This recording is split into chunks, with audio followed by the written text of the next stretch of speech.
We are live. Bills Banter with the one, the only Mr. Why So Serious, Stevie Johnson, Michael F. Florio. We're going to be talking some hard knocks. We're going to have a lot of fun segments. Stevie, I'm so excited it's finally here. Yeah, hey, we're here. Let's get right to it then. Sammy, hit it. Turn up your volume. Because you're about to listen to The Sick Podcast. Bills Banter with Stevie Johnson and Michael F. Florio. Fitzpatrick fires. Oh, caught! Steve Johnson! Touchdown, Buffalo! Why so serious? The sickest Buffalo Bills podcast. Allen will run it himself. He pumps. Got some daylight. Hurdles to the end zone. It's gonna be sick. Yes, sir. Yes, sir. We back. This is episode 1, the Bills Banter. Stevie Johnson, Michael F. Florio, the guru. Sorry, I wanted to just say Michael the guru, you know what I mean? Because that's what everybody know you as, you know? But at the end of the day, let's jump right into it because that's what everybody want to hear about. Hard knocks. That's what they want to hear about. How did it feel to watch our Buffalo Bills on Hard Knocks? Surreal. Because, Stevie, I don't know if you know this or not. Like, I'm sure you do. But before you got to Buffalo, things were kind of rough. And then after you left Buffalo, it got, like, you made the Bills cool while you were there.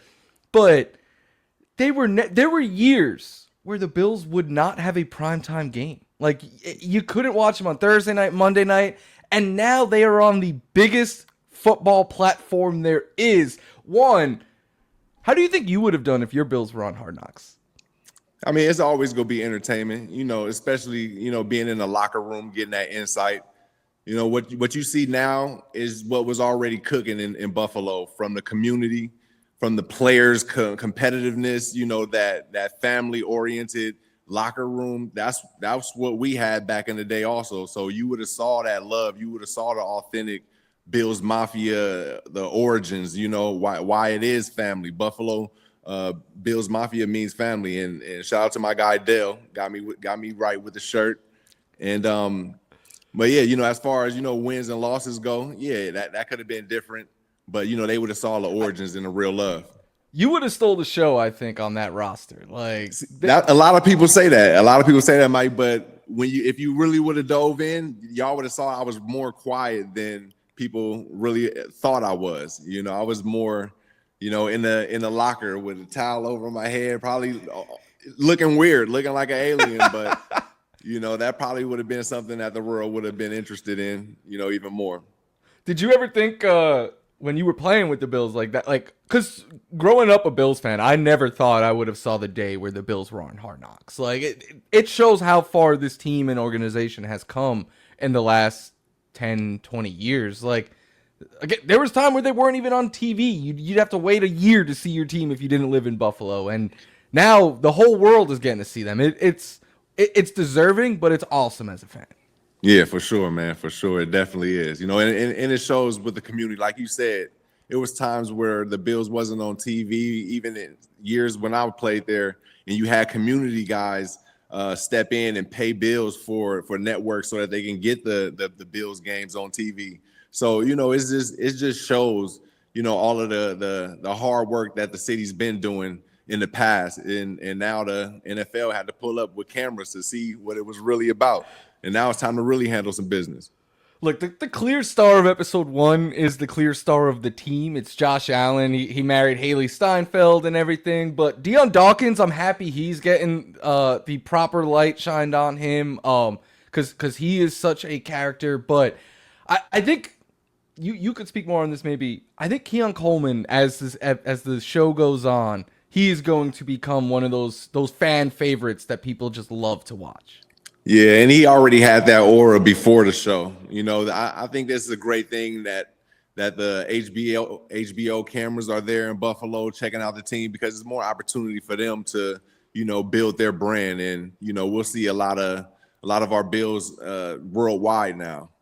And Trey White, the guy who's been there on this roster. I know he was gone last year, but he's been there the longest. He's the first Sean McDermott, Brandon Beane draft pick. Like, to see him back is awesome. Like last year felt weird with him being on the Ravens, being like, I have to root against you now. Like, but him getting the love that he received and him looking more like his old self again. There you go. That is what I love to see as a fan. That part right there, seeing him move, how he is swift, strong, his mind looking clear and at peace. That's what we need. You know, at the end of the day, you know, all the entertainment is cool. But when you see guys healthy and able to run around like that, I mean, it just make you want to get the season going. And, you know, that's what I'm looking forward to right now, Mike, that season getting started. I know all you former players get that itch to play when you see it and stuff, but do you miss training camp at all, or are you happy those days are behind you? Yeah, I miss it all. As warriors, you know, and competitors, all we know was football, you know, from Pop Warner stages or some like me, high school, you know, when it got serious. So yeah, you always miss those routines, those reps, them dog days, those times to build with new guys, and it all changed. You know, as you come in as a rookie, you know, I can remember my time as a rookie. You just want to make the team. You want to make an impression on the team. But then when you evolve into having your plays and getting your respect, now when you enter those training camps, you thinking about how can we get the team to another level, you know. You really can care less about your individual stats and your things that you've done. You just think, how can we get to the next level, you know, and how can I get these new guys to be thinking past themselves and on to that next level. So it's all a puzzle, but it's fun. It's what we live for. Yeah, and you've kind of lived through the every which way you can at training camp. Like you said, when you first were drafted, 7th round pick, trying to make the roster, and then a few years later, star of the team who the offense kind of runs through. So you can see it from every which angle, which is cool to me because the Bills wide receiver room isn't the most established in the NFL. There's a lot of guys fighting for what they want. So I think that's going to be a really fun thing to see over the summer as Hard Knocks plays out. But of course, Hard Knocks is just the beginning, right? Like Bills fans are ecstatic for it, but everyone wants what's at the end of the season right now. Like Bills fans have been good for, like the Bills have been good for long enough where regular season wins are great. Don't take them for granted. But there's that big one at the end of the road, which is going to take us to our first fun new segment that we're going to have weekly on this pod. Why So Serious, or Why So Serious segment is going to go towards Super Bowl or bust. That's the mindset that the Buffalo Bills have. And I say that in the most respectful way. When you have the best quarterback in the league, when you have a team that's been to multiple AFC championship games, to be stopped by one person, by one team, I want to say one person because we know the skill that Mahomes has. He's up there with our guy, Josh Allen. But that one team has been in the way. How can you not be thinking Super Bowl or bust? No matter if you got a bunch of rookies around you, if you got an MVP on your team, it's Super Bowl or bust. And there's other teams thinking the same way, like the Baltimore Ravens, who we'll be seeing early. That'll be another foe we may see late. So Super Bowl or bust is the mindset in the most respectful way, and they should embrace that.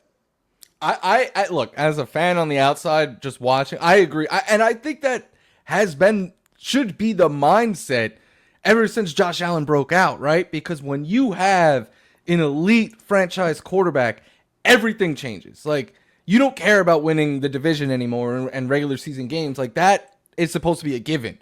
You care about getting by the other elites and winning. And Buffalo's never won one. So, like, Allen says he dreams of it.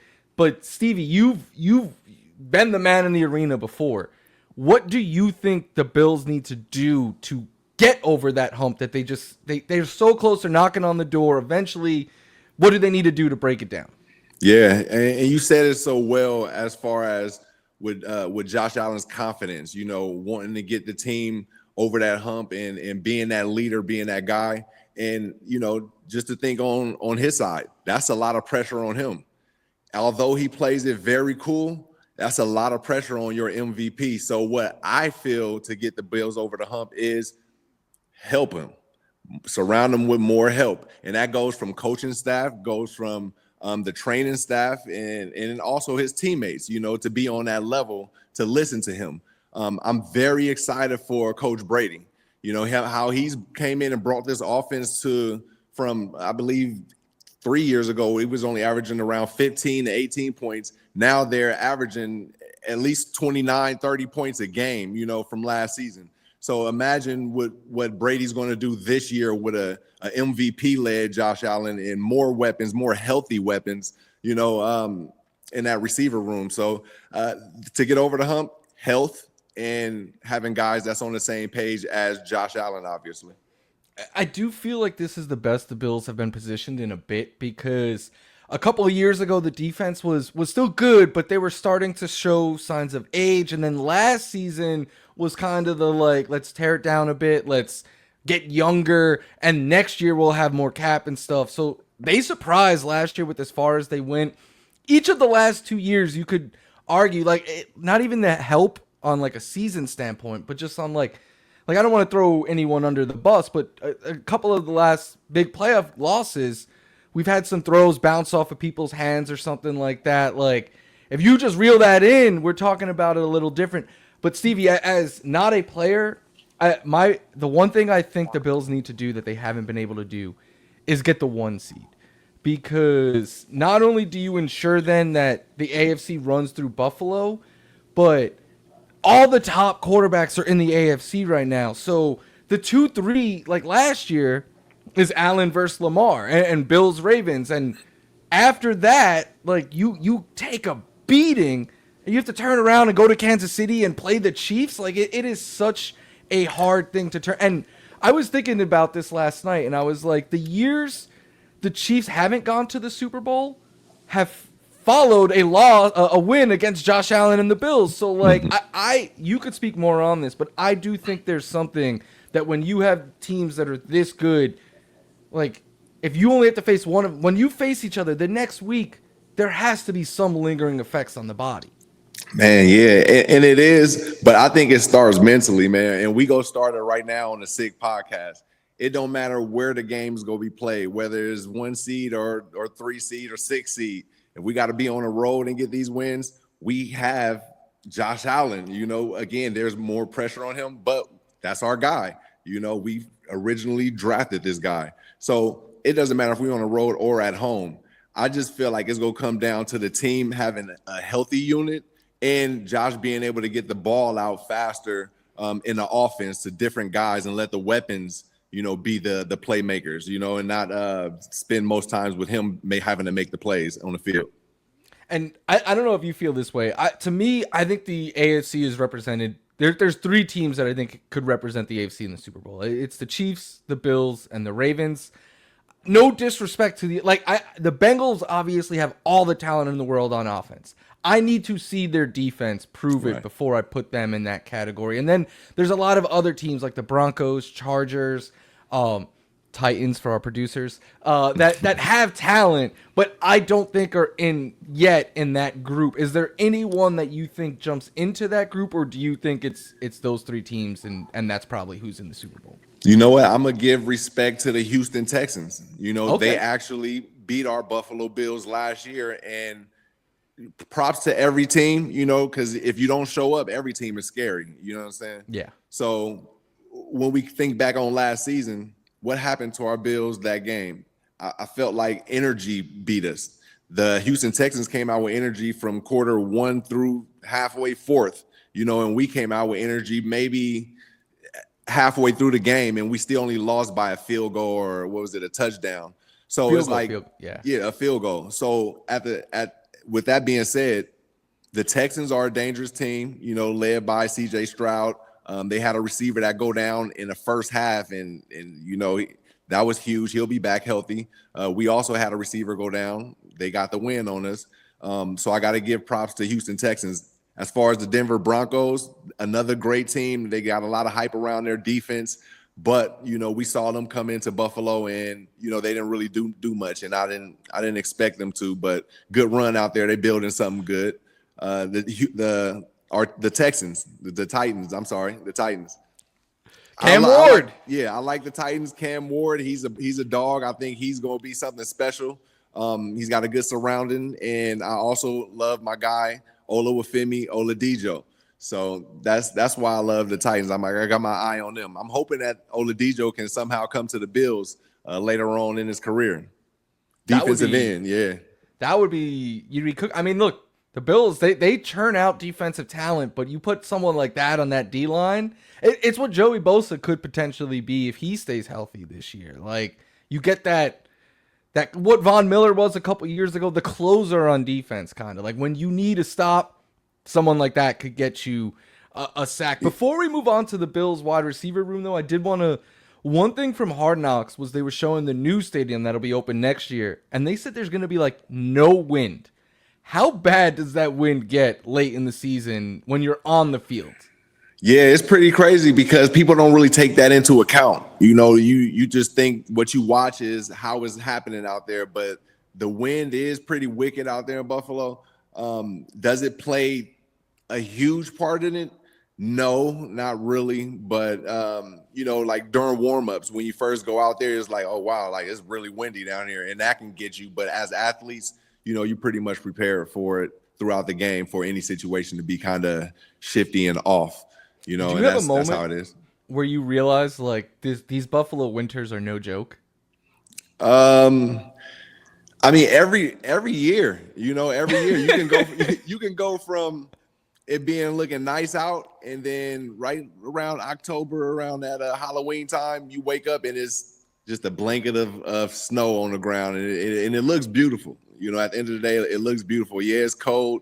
You got to understand. I'm from California, so when I saw the snow, and every year it still had a good feeling for me. You know, so I don't have no I mean, there are negative stories about it, but you know, at the end of the day, dude, you got to expect it when you come to Buffalo. You know, you got to expect it.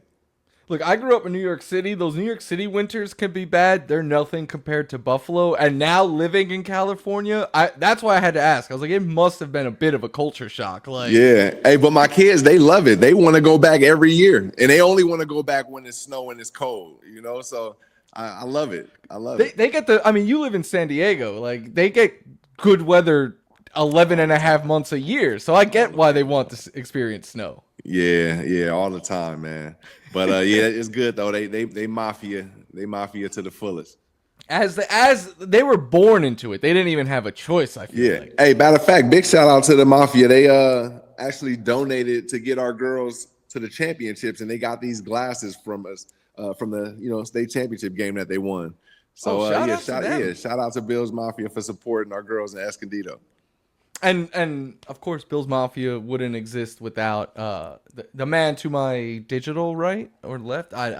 But Stevie, I want to talk some wide receivers with you because where else would we start? So just your thoughts on the Bills receiving room as a whole before we talk about some of the individual pieces. Okay, throw out a name. Who we got? So the highest paid man in the room. What do you think about Khalil Shakir? Okay, yeah, he's consistent. He's a dog and a route technician. I think he should be the safety valve until he gets hurt or something happens, but just continue to feed him the ball in ways that Mahomes feed Travis Kelce the ball. You can figure out a way for a receiver to get that same type of love. And I think we can use that a lot with Khalil. The thing I think about him is like, and I keep saying it this summer, like if it's 3rd and 6 or 4th and 5, the Bills need a conversion, it's like 90% going to Khalil Shakir. Like that's Josh Allen's guy. Like that the trust is there and stuff. But I think the highest upside in this, like Shakir is the safest receiver. I think. Mm-hmm. I think the highest upside is Keon Coleman. Because he's a physical freak. He could win downfield, win in the red zone. And he's only 22 years old. I think people forget about that. That's crazy.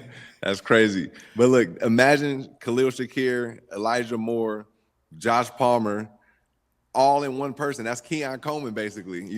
It's basically him. So all Keon has to do is just get comfortable in his style, in his speed, his pace. And that's going to come through situations. And I think the questions are going to continue with, can he be this or is he that?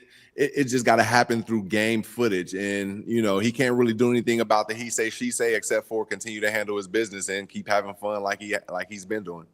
And you could speak more on this, but I think there's something to having versatility in the wide receiver room like this, because Shakir is the elite route runner. He's going to create separation, kind of like the style of play that you, not exactly, but like people still talk about the routes that you used to run and stuff. But Coleman, not saying he's not a good route runner and stuff, but he doesn't create as much separation.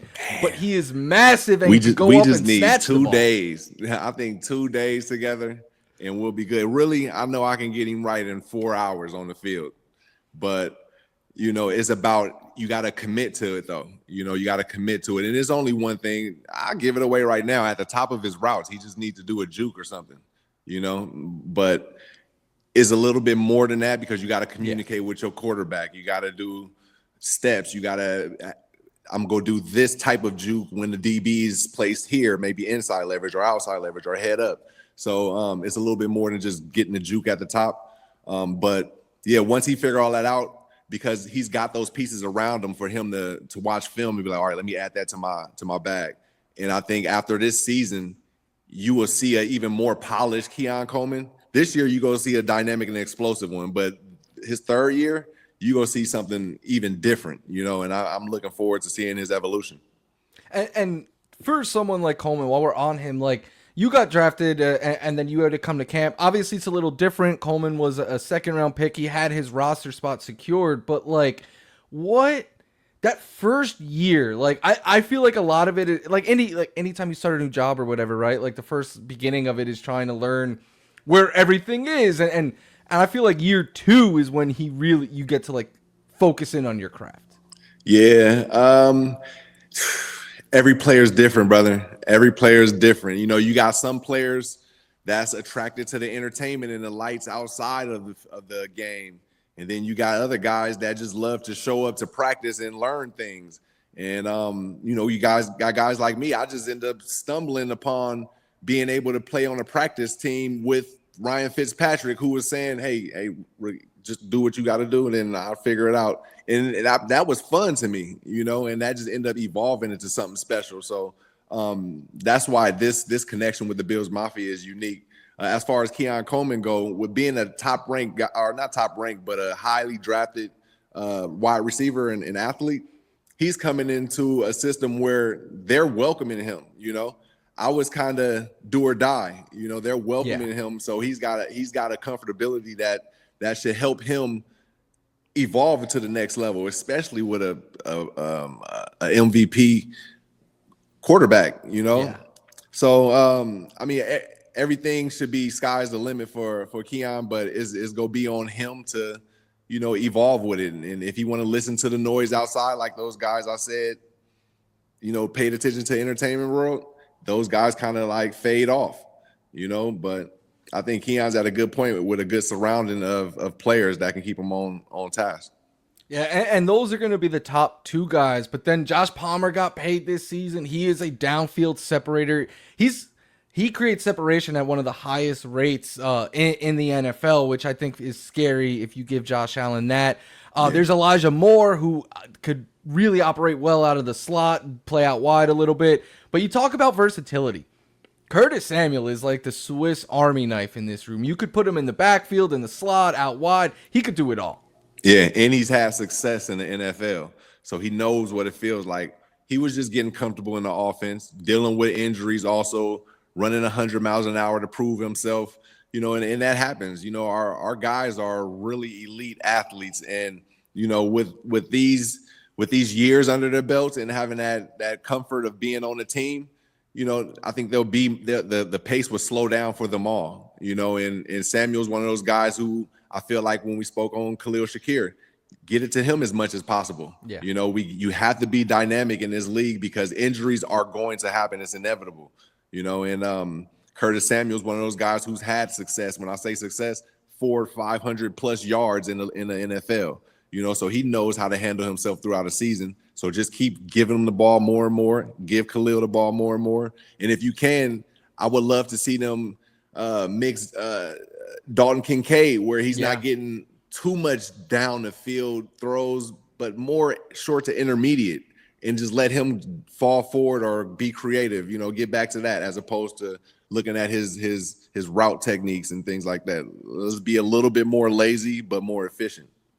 And I think a thing that goes underrated with the Bills is like, not only do they have a deep wide receiver room, but 2 tight ends that can operate in the passing game really well, 2 running backs in James Cook and Ty Johnson that are legit pass game weapons out of the backfield. Like, everyone on the field could get involved in the passing attack. Stevie, I do have to ask, I mean, with so much talent in the Bills wide receiver room, you ever be like, I'll be your 6? Like I could lace him up still? Dude, I've been sending the letter every week. I'm a red zone killer, man. Or I can get some kind of chaos going on over here so that you can get more room for somebody else. But Brandon Bean, if you're listening, get this man a contract. Nah, look, they really got everything that they need. It's just about guys locking in and understanding their role. Here's another take from me with Elijah Moore. I think he should calm himself down. Don't try to press the issue on trying to be the best right now. Hey, let it come, and you'll find your ways. You'll find your way naturally because his style of play. His route IQ is good. He can find the holes. He can be shifty if you need to be. At the top of the route, you can see him do things that Keon will see and learn from. I just think he should calm down and don't press himself too early because, like we said, we got Curtis Samuel. We got Khalil Shakir that needs to get the ball. No need to compete with each other. Just wait for your turn because it's gonna arise. And on Elijah Moore, no disrespect to the quarterbacks that he has played with previously. I mean, he's never played with anyone near Josh Allen's level, so that alone should help elevate his performance. Right, and that's why I bring up try not to press himself. I don't want him to press himself because when I felt that way when I went with Colin Kaepernick. He just came off of Super Bowl, and I'm like, man, I know my route running is a little bit different. I heard about him knocking people eye sockets and giving them lumps and breaking fingers. So, man, how do I even come in and connect with this dude? And what I did was, first I tried to just go through a regular practice, but I was so antsy and running fast and trying to prove things. I wasn't running my style. And that's not going to help when it comes to game situations. So, what I did was build communication and by asking them, hey, let's go on can we work out on our off days? And boom, yeah, let's do it. We locked in for like 4 hours and the game slowed down and we was able to go from 0 to 60 very easy, no issues at all. And I think that's what these new guys have to do with Josh. They can't expect Josh to just be MVP and he'll figure it out because, yeah, he can do that, but let's make it easier. Josh Palmer, like you said, Mike, he's got the greatest separation rate. Okay, so now you should just be working on, all right, Josh, if I'm at the top of a post here and you probably scrambling to the right or left or whatever, just pick a place and then I'll go get it, and that's all he needs to be locked in on. Elijah Moore, same thing with Khalil. They'll lock in easily. Find spots, find holes, in Josh's MVP caliber to, figure it out, kind of like Fitzpatrick and myself was. So I just think they just got to get to that next level of communication. And you can hide a lot of it with Coach Brady being creative as he is, getting crossers in, getting the ball out quick to where we don't have to think that far. But, we'll see how things go. We got a very dynamic team and you got to feed people. Just hopefully everything come on the same page as we expect it to. That insight is awesome. I think a lot of people think it's just run to this spot, and it's so much more than that. And that is exactly what you are going to get weekly on Bills Banter here with the one and only Stevie Johnson. But, Stevie, before we say goodbye, we do have to announce that we are bringing the Handle Business Have Fun Fantasy League back for our 3rd year, is it? Our 3rd season. This is our 3rd season, man. We'll have all of the info. Links in the description box and all that, so you can find out ways to get on. Yeah, donations, right? Look, we all want Bills fans in here, but HBHF, Handle Business Have Fun, Club HBHF is your charity, and we have decided it's going to be different tiers, but yeah. $25 gets you in. If you want to be a bigger part of the league and of the show, a larger donation gets you stuff like that. Are we figuring out the tier stuff, or do we? Yeah. In the higher tier you go, you'll get your shout out on our show every week in your update on your fantasy team. And maybe we can even if like the week you're playing one of the high tier people, they could come join us or send us a video talking smack, something like that. Hey, yeah, we give you your platform. That's what it's about, man, and that's what the donations go to the kids. Again, like we'll be having our backpack giveaway, and everything that we've done in the past, it goes towards this, and we'll be having that actually August 21st. So be on the lookout. And shout out to you, man, for all the work you do with the community and getting like the younger, like Stevie is coach. One, you have children's books teaching kids about the game, but then when they get old enough to play, you are teaching the future wide receivers how to be wide receivers in the NFL. So shout out to you for all the work you do with the community as a whole, but especially the young fans. Thank you, brother. That's what we're here for. I got to continue to be a blessing to others, man. Well, that is going to do it for our first episode, but we will be back twice a week in season. We'll be recapping games, going over games, talking our fantasy teams, our fantasy league. I'm sure we will talk some fantasy wide receivers before the season starts so that people know who to draft and stuff. But Stevie, anything you want to say before we say goodbye to the people? Man, look, let's build, let's banter, and let's ball. Hey, let's banter. That might become the official. This wasn't planned. That might become the slogan of the show or something like that. But there it is. I like it. For Stevie Johnson and the Sick Podcast Network, I'm Michael F. Florio. As always, thank you so much for taking the time to watch and listen. Let's banter and go Bills. And that's a wrap. Hope you don't miss us too much until next time. Follow the Sick Podcast Bills Banter on YouTube, Instagram, Facebook, Google Play, and Apple Podcasts.